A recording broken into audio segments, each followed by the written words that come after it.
chose promise, chose due, on est chez Nismo avec entre mes mains la clé de la dernière Skyline R34 Z-Tune. On va essayer direct en allant pour Fuji. Essai complet de la caisse, c'est dans Radix. Allez.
Je vais faire super simple. Vous avez sous les yeux la Skyline R34, la plus performante et la plus puissante jamais conçue par Nissan. On ne peut pas faire plus clair.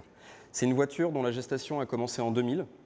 À cette époque-là, Nissan se faisait systématiquement déposer par les accessoiristes et les préparateurs locaux, type Top Secret, Velside ou d'autres, qui se faisaient un malin plaisir de déposer systématiquement Nissan en termes de performance. Donc les ingénieurs maison en ont eu marre. Ils se sont dit, OK, on va créer une voiture qui soit capable de leur mettre la pilée. Donc ils ont conçu un premier prototype qui est sorti en 2003 pendant les Nismo Day. Donc c'était pas encore la voiture telle qu'elle est aboutie que vous avez sous les yeux aujourd'hui, mais vraiment un proto de course. Cette voiture-là a été amenée sur le circuit de Tsukuba et dans la catégorie moins de 600 chevaux, ce qui est déjà une valeur de puissance plutôt raisonnable, elle a atomisé tout ce qui était présent sur place. Donc déjà au Japon, une aura incroyable pour la voiture instantanément, un gros buzz. Premier coup de génie de Nissan. Deuxième coup de génie, ils se sont dit, OK, maintenant on va essayer de lui donner une aura à l'international. Parce qu'il faut savoir qu'au Japon, la course automobile en Europe et aux États-Unis, c'est quelque chose qui compte. Les 24 heures du Mans, ce genre de choses, ce sont des courses qui ont vraiment une importance vitale pour la vie marketing et la vie produit d'une auto. Donc qu'est-ce qu'ils ont fait? Ils ont pris la voiture, l'ont réellement préparée cette fois-ci pour la compétition et l'ont envoyée aux 24 heures du Nürburgring en Allemagne. Donc le Nürburgring, vous connaissez obligatoirement le circuit si vous avez déjà joué à Gran Turismo 2, 3 ou 4 ou peut-être 5 bientôt sur votre PlayStation. C'est le circuit le plus long du monde, le plus difficile. Bref, c'est une usine à gaz, des virages dans tous les sens et c'est l'endroit justement, le circuit de test officiel de la plupart des constructeurs mondiaux en termes de voitures vraiment haute performance. Donc ils l'ont envoyé là-bas, la voiture a roulé aux 24 heures du Nürburgring, a gagné sa classe et est arrivée, je crois, 4e ou 5e au classement général. Donc de nouveau, zone rouge, gros buzz au Japon. Donc là, Nissan s'est dit, OK, pas de souci, maintenant on commence à avoir un carnet de commandes super plein parce que les Japonais en voulaient une absolument. Et ils se disaient, il me faut une voiture comme ça, il me faut une voiture comme ça. À partir de là, ils se sont dit, OK, maintenant ce qu'on va faire, on va se fixer une nouvelle target qui va être de concevoir la voiture de route civile, donc avec laquelle on puisse rouler tous les jours, la plus performante du monde, tout simplement, dans la catégorie toujours limitée à 600 chevaux. Donc ça veut dire les Ferrari, les Porsche. Déjà, on est dans un petit cercle de happy few, de voitures capables de rouler sur route ouverte avec une puissance officielle à 600 chevaux. Donc qu'est-ce qu'ils ont fait? Très simplement, ils se sont inspirés de leurs 20 ans d'expérience en compétition. Ils se sont dit, OK, ça fait 20 ans que Nismo, la branche de Nissan Motorsport, existe au Japon, donc on va créer 20 modèles uniques. Donc la voiture que vous avez là, c'est un des 20 modèles qui a été créé. Son nom de code, c'est donc Nissan Skyline R34 Z-Tune. L'idée de base était très simple. Prendre le maximum de composants et de savoir-faire de la compétition, donc le championnat Super GT, qui est le championnat national ou la Skyline roulée, en catégorie GT500, prendre le maximum de savoir-faire au niveau moteur, train roulant, jantes, suspension, et le mettre sur une Skyline R34 de base. Donc ils ont racheté effectivement 20 voitures à des clients potentiels, des bagnoles évidemment d'occasion, mais extrêmement triées, kilométrage très limité, entretien rigoureux. Les ont ramenés dans les ateliers Nismo, et à partir de là, ils ont désossé et dépouillé complètement la caisse pour mettre à l'intérieur ce qui se faisait de mieux. Et donc le résultat de ces 20 années de recherche de la part des ateliers Nismo, d'études en soufflerie, de compétition, vous l'avez sous les yeux. Donc c'est sûr, ça n'a pas la finesse d'une Ferrari ou d'une Porsche, mais ça dégage quoi. Même à l'arrêt, la voiture fait peur. C'est un vrai monstre. Donc par rapport à une R34, même si on a l'impression que la voiture n'est pas extrêmement modifiée, en fait, il y a énormément de choses qui ont été transformées. La première chose, si on regarde globalement la face avant, outre les petits détails d'ouverture et de sortie d'air chaud que je détaillerai un petit peu plus tard, déjà, il y a une recherche de poids. Pourquoi? L'idée était avant tout de ramener du poids vers l'arrière et donc d'équilibrer les masses. Donc pour ça, capot moteur, aile avant, bouclier avant sont en fibre de carbone. C'est plus de 50 kg qui ont été gagnés, donc un rapport de masse qui a été ramené un petit peu vers l'arrière et un équilibre général bien meilleur. Si on rentre un petit peu plus dans le détail, hop, suis-moi, tu verras que tout ce qui touche à la carrosserie a été avant tout dicté par les lois aérodynamiques. Donc par exemple, si on regarde le bouclier, outre un énorme diffuseur, une énorme entrée d'air pour l'intercouleur central qu'on voit là qui est chargé de refroidir le moteur, on a deux entrées ici. L'entrée du bas, elle, est chargée de refroidir les freins via un canal spécifique. Et cette entrée-là, en fait, permet de refroidir un petit radiateur d'huile, hop, je passe devant, excuse-moi, additionnel. Donc le principe, c'est que l'air frais vient ici, rentre dans le radiateur et l'air chaud est directement expulsé sur le côté. Donc ça, c'est des choses que vous verrez en compétition sur des voitures de toute marque. C'est vraiment de l'étude aérodynamique. On peut voir également la petite lame en carbone. En dessous, il y a un diffuseur complet et un fond plat, donc pour gagner en appui et diminuer la traînée. Donc avoir plus de force d'appui de la voiture aérodynamique et le moins de traînée possible pour gagner en vitesse de pointe. Donc c'est vraiment issu de la compétition. Pareil, si on regarde au-dessus, on vous détaillera le moteur tout à l'heure, on peut voir les sorties d'air chaud, juste là, qui sont faites pareil pour évacuer, parce que la température du moteur, les 600 chevaux, c'est pas comme dans une Twingo. Plus il y a de puissance, plus il y a de calories à évacuer, et donc il faut des ouvertures qui soient bien dessinées pour pouvoir évacuer toute cette chaleur et que le moteur fonctionne le mieux possible.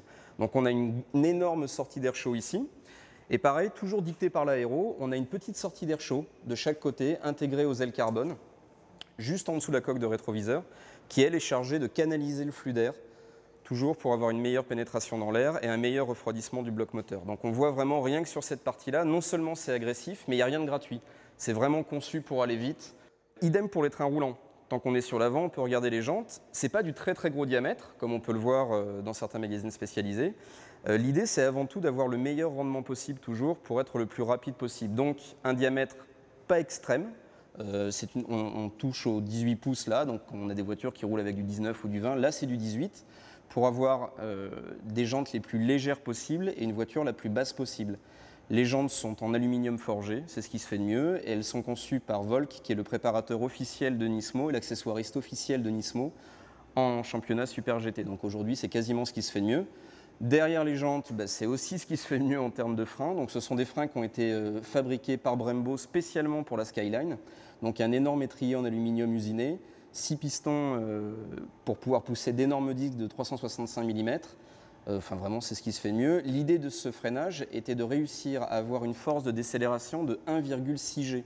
Je ne sais pas si ça vous parle, mais pour une voiture de tous les jours, c'est carrément, mais c'est impensable. Donc il y a une force de freinage qui est complètement délirante, associée à des pneus Bridgestone Potenza, donc qui sont dans la gamme la plus soft possible en gomme pour toujours avoir du grip, donc ça s'use très très vite, mais c'est pas ce qu'on leur demande d'être endurant, ce qu'on leur demande c'est d'avoir le maximum de grip et le maximum de directivité. Donc vraiment là, aujourd'hui, sur une voiture de route, à part les meilleurs Porsche du monde et les meilleurs Ferrari du monde, pour une voiture client qu'on peut acheter en concession, il n'y a pas mieux. Si on continue un petit peu vers l'arrière, on se rend compte qu'on a un petit aileron. Là aussi, pas du tout fait pour l'esbrouf. C'est un aileron intégralement en carbone avec une petite lame supplémentaire pour amener de l'appui, réglable. On a une petite vis ici qui permet soit d'augmenter l'appui, soit de le descendre. Donc pour vous donner une idée de valeur, à 240 km/h, ce qui est une vitesse plus que tranquille pour cette voiture, cet aileron-là génère 70 kg d'appui. Donc c'est comme s'il y avait un mec de 70 kg qui était appuyé tout le temps à 240 km/h. Donc c'est non négligeable. 4 roues motrices, donc il y a beaucoup d'inertie. Il y a un cardan central qui est intégralement en carbone, donc pour gagner du poids et gagner de la rigidité. Les différentiels sont tous pilotés. Alors ça veut dire quoi un différentiel piloté? Ça veut dire, sans rentrer trop dans les détails, ça veut dire que la transmission est intelligente. Ça veut dire qu'entre la roue avant gauche, la roue avant droite, l'essieu arrière et entre l'essieu arrière et l'essieu avant, il y a une gestion électro-hydraulique qui fait qu'on peut transmettre le couple sur la roue qui en a le plus besoin. Et donc ça, sans rentrer dans le détail, ça maximise la motricité, ça améliore la directivité tout en étant très très stable. Bref, c'est de la technologie de compétition, encore une fois, appliquée à une voiture de route. Échappement titane, évidemment, collecteur titane, ça fait un très très gros son, vous pourrez vous en rendre compte pendant l'essai. tout en étant léger et résistant. Là, il y a un truc assez rigolo à voir qui symbolise complètement l'esprit de l'auto. Je ne sais pas si vous voyez la petite molette qui est juste là. Ben, on a de la moquette ou un petit siège classique. Ben, cette molette-là, elle permet sans aucun démontage de l'auto de régler les paramètres de suspension. Donc ça veut dire en tournant cette molette dans un sens, dans l'autre, ou en l'appuyant ou en la descendant, on peut régler la dureté hydraulique, la hauteur de caisse, enfin tous les paramètres qui font qu'on peut modifier le comportement de l'auto. Donc ça c'est typique, on le voit que sur une caisse de course. Bah, eux ils l'ont fait et ils ont rajouté du cuir par-dessus pour pouvoir rouler tous les jours. Donc ça c'est vraiment l'esprit condensé de ce qu'est la Skyline R34 Z-Tune aujourd'hui. Bon et maintenant on passe à la pièce principale, le dessert, le moteur. Donc vous avez sous les yeux, bah, toujours pareil, ce qui se fait de mieux aujourd'hui chez Nissan. Donc il faut savoir que c'est un moteur extrêmement connu des tuneurs. À la base c'est le fameux bloc RB26. Sauf que là, il y a une différence majeure, c'est que c'est déjà il est réalisé à 2,8 litres de cylindrée. Et surtout, c'est le bloc, dans sa version, dans sa définition, appelé Z2, c'est-à-dire c'est le bloc qui avait été conçu pour rouler en championnat Super GT sur la Skyline à l'époque où elle roulait en course. Donc c'est avant tout, à la base, un moteur de compétition. À l'intérieur, arbre à cam, piston forgé, vilebrequin équilibré, allégé, tout ce qui est équipage mobile vient également de la compétition. Donc c'est un moteur qui est fait pour tourner vite, avoir un maximum de chevaux. Il est accouplé à un seul turbo, IHI, qui souffle en moyenne entre une barre 2 et une barre 4. À une barre 2, il sort déjà 600 chevaux. Il peut sortir beaucoup plus de puissance, mais après l'idée c'est quand même d'avoir un moteur qui soit, comme je vous l'expliquais, vu que c'est une voiture de route, qui puisse rouler tous les jours, faire un petit peu de bouchon et pas être trop chiante en agglomération, en usage urbain. Donc ils l'ont limité à 600 chevaux exprès. Il y a une gestion électronique obligatoirement qui a été revue. Un des détails qui prouve vraiment que la compétition est au cœur de la conception de cette auto, c'est l'admission en air frais. Donc sur une voiture classique, que ce soit la Twingo de votre belle-mère ou une autre auto, en règle générale, l'air rentre par la calandre, se disperse dans le compartiment moteur et est aspiré plus ou moins bien par le filtre à air. Là, pas du tout. Techniquement, vous avez cette petite pièce-là qui est directement moulée dans le capot moteur en carbone. Donc si jamais, je vais vous montrer fermé la tête que ça a, hop. Donc en règle générale, l'air rentre uniquement par cette partie-là, c'est-à-dire que tout le reste est fermé. Le reste ici n'est pas fait du tout pour alimenter le moteur en air frais, mais uniquement pour refroidir l'extérieur. Donc l'air frais va rentrer ici, hop,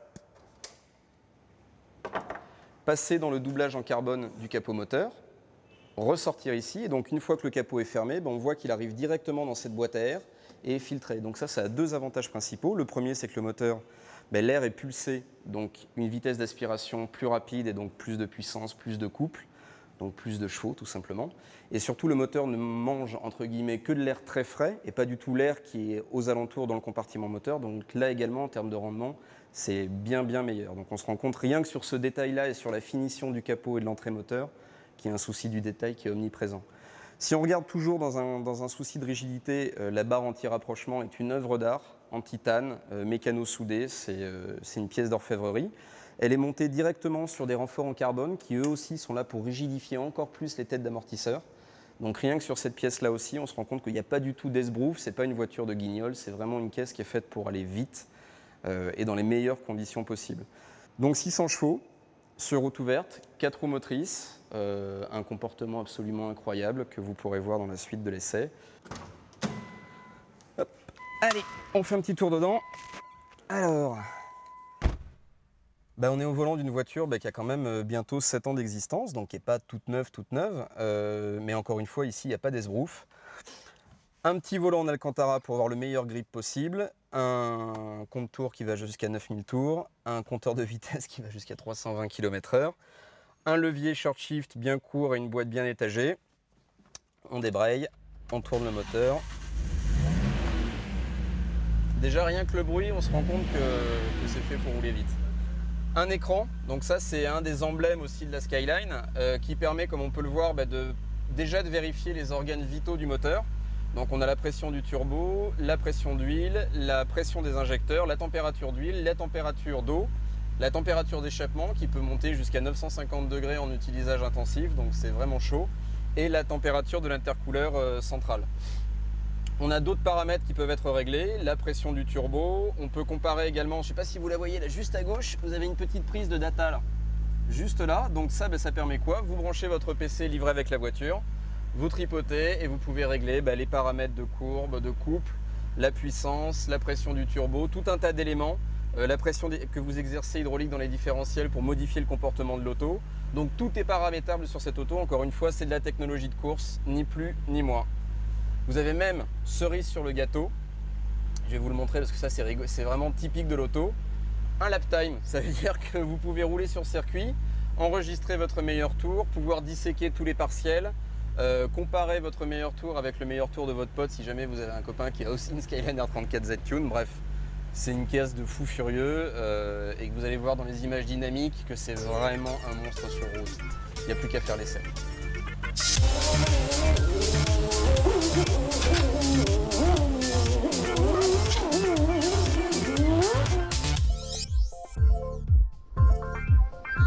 On est passé chez Nismo cet après-midi chercher le monstre, la Skyline R34 Z-Tune. Là on a mis quelques heures parce que le trafic est intense pour rejoindre notre hôtel. On est dans le quartier Ginza, l'un des quartiers les plus chics de la ville de Tokyo.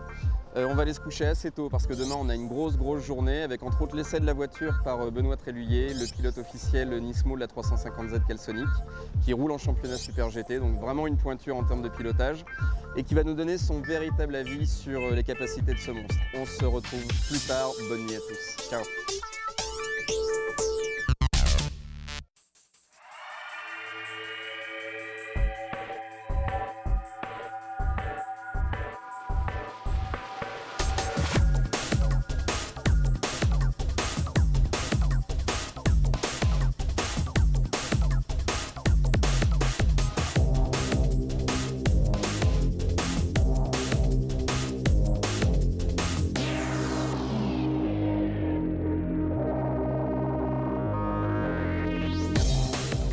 On se retrouve chez Team Impel, le préparateur officiel de la 350Z Celsonic, donc de Benoît. Magnifique bleu schtroumpf qu'il n'a pas choisi, non, je rigole pas avec ça parce que c'est vraiment la couleur officielle de Celsonic et de Team Impel depuis des années. Donc on est chez son préparateur, la voiture vient de terminer sa manche de championnat Super GT à Fuji. Benoît est en une seule pièce, c'est pas comme sa voiture qui a un petit peu souffert. Donc là, elle a une petite semaine de préparation avant la prochaine course. En attendant, on a une petite surprise pour Benoît et pour les lecteurs d'Adix.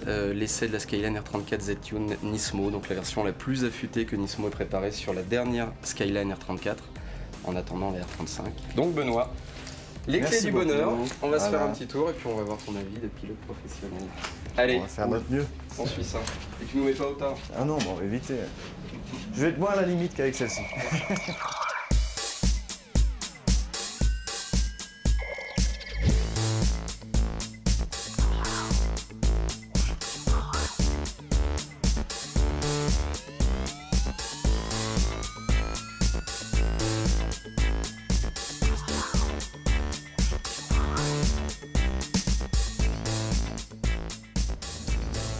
Bon, la voiture est en température, a priori tout va bien, le pilote aussi.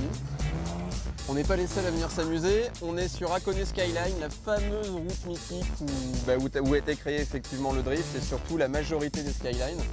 Donc là, Ben va essayer de tirer le maximum de la bête.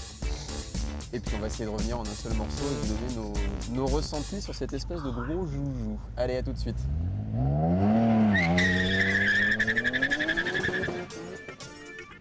Rarement une caisse de route m'aura fait une telle impression. C'est du scotch en tube cette Skyline. La transmission 4 roues motrices, les 3 différentiels pilotés et les pneus ultra soft la collent littéralement à l'asphalte. Le freinage comme les accélérations sont incroyables. J'ai l'impression d'être accroché dans un élastique géant. À tel point que la ceinture de sécurité avoue vite ses limites malgré des excellents baquenissements. Il faudrait carrément investir dans des harnais 4 points Takata pour faire réellement corps avec la machine.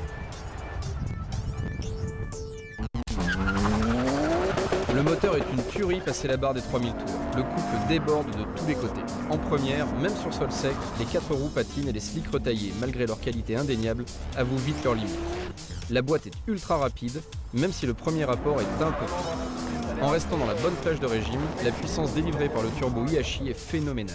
Le RB26 propulse la Skyline de virage en virage. Ce n'est plus une simple voiture, c'est un missile sol-sol.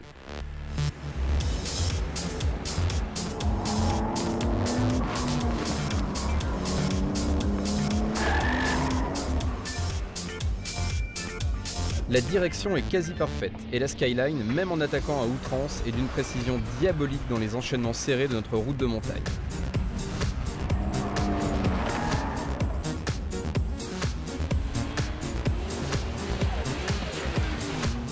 Quant au bruit délivré par l'échappement titane, il est tout simplement monstrueux.